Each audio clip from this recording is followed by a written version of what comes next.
दंडोत प्रणाम.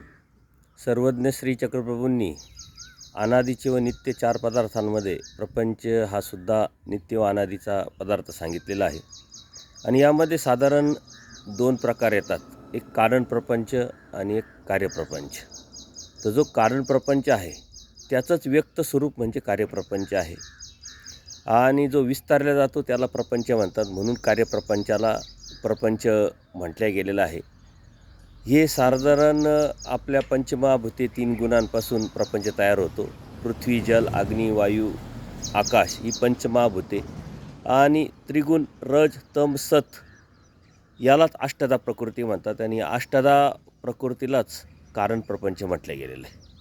तर हा कारण प्रपंच जो आहे तो मूळचा आहे आणि कार्याला आलेला तो कार्यप्रपंच आहे. कार्यप्रपंच हा मात्र अनित्य सांगितलेला आहे.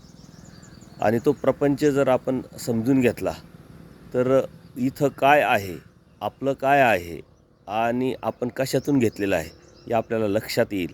आणि त्यातून बाहेर पडून परमेश्वराची भक्ती केली तरच परमेश्वर आपल्याला प्राप्त होईल. दंडोत प्रणाम, दंडोत प्रणाम.